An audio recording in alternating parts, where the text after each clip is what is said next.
ले जाओ।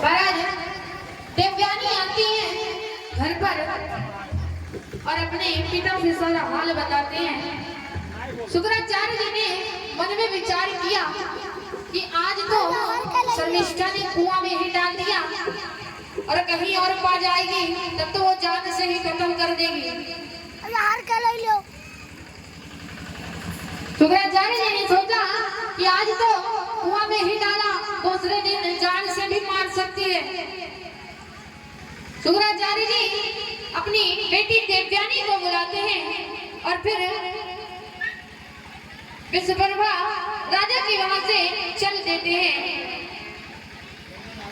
विश्वकर्मा राजा जब सुनते हैं कि शुक्राचार्य जी जा रहे हैं, दौड़ते हुए आते हैं और कहते हैं कि हे नाथ क्षमा कर दो, जैसे मेरी बेटी वैसे आपकी बेटी, और गलती बेटी ने किया है तो मैं सजा के लिए तैयार हूँ।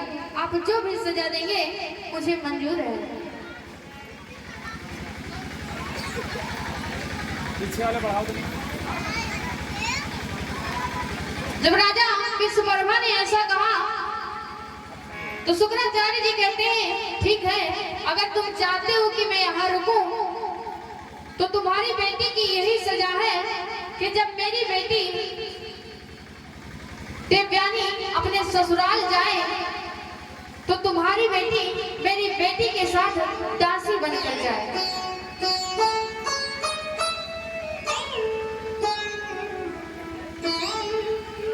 राजा ने कहा ठीक है प्रभु, जैसी आपकी इच्छा। समय भी ठीक होता है। कुछ दिन बाद देवयानी जब शादी की बात चलती है तो देवयानी कहती है पिताजी आप मेरी शादी राजा आयाति से कर दीजिए।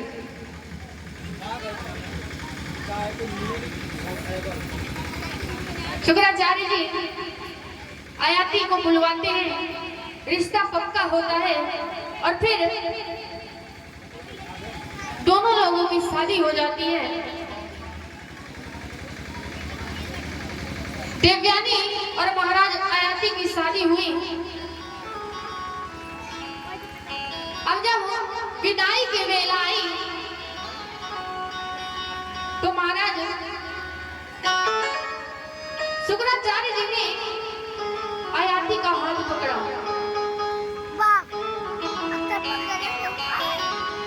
शुक्राचार्य जी ने आयाति का हाथ पकड़ा और एक साइड में लेकर गए।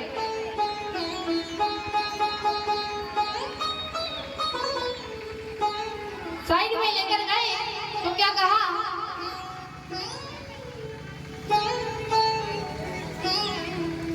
राजन सुनो, मेरी बेटी तो जा रही है और उसके साथ में जो दूसरी जा रही है शर्मिष्ठा, तो आप हमें वचन दो क्योंकि वो दासी के रूप में जा रही है। आप हमें वचन दीजिए कि आप